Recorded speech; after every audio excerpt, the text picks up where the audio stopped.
What happened in Afghanistan is heartbreaking, but we are here to offer free help. At the end of this video, I'll share a way how to contact us for further assistance. But first, let me share something that you need to know about the two programs that Canada is offering Afghanistan refugees. And I never asked for this, but this video is different. Please share this video with people who might need assistance, people who might be or know someone in danger. Canada is here for you. Nancy, the regulated Canadian immigration consultant I'm partnered up with, went through a similar story with her family during the Vietnam War almost 50 years ago, and she shared how that affected her. My parents were refugees from the Vietnam War. Canada was kind enough to accept us in. What's going on with Afghanistan right now really resonates to me. It reminds me of exactly what we went through. Now I want to dive into the options you have that Canada is offering to help you. So currently,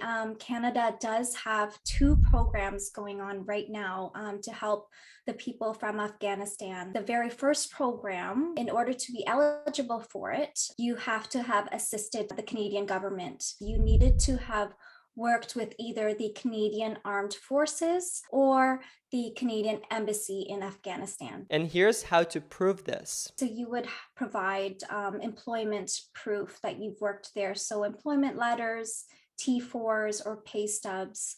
That would give you enough evidence that you have assisted Canada. You would need to provide your full name, your date of birth, as well as your country of birth, your phone number, your email address, evidence that you worked with Global Affairs Canada, the National Defense, as well as the Canadian Armed Forces. You will need your Afghanistan ID if possible. And of course, all your family members and dependents that are also applying with you will also need to provide their full names and their date of birth, as well as their job, occupation, and title as well. Second program is a humanitarian program for Afghan nationals in need of resettlement. Canada is accepting 20,000 refugees. There is an eligibility for this program, and we're going to talk about it now. You need to be either a woman leader, a human rights activist, journalist.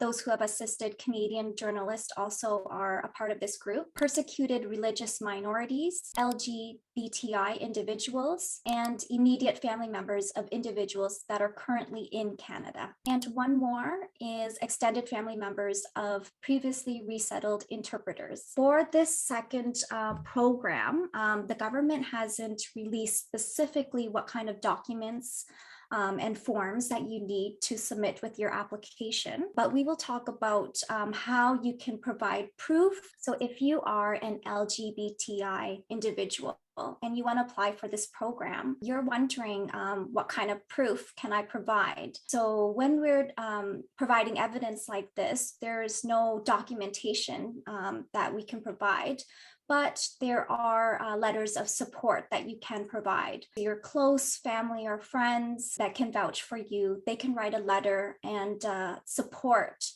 your application. We would prefer to have these letters notarized just because that will make the application stronger and the document more legal. So these are supporting documents.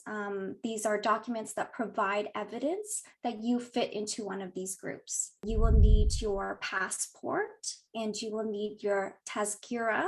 That's the English version. The birth and marriage certificates, you would need to have those translated if they're not in English. Then you would need to provide evidence of your occupation, things like employment letters, pay stubs, T4s, or notice of assessments. So with the second program, although the government hasn't released what kind of documents that are needed for the application, Immigration Canada tends to ask for the same information for all of the applications. So you should get ready your 10 years of occupational history with no gaps in between. They will also ask for your residential addresses for the last 10 years and your biographical information. So your family information will also be needed for your application. If after watching this video you think that you qualify, please connect with me on Instagram. It's going to be on the screen right now. I will assess you and then direct you to Nancy to offer free help. Again, please share this video with people who might need to see this.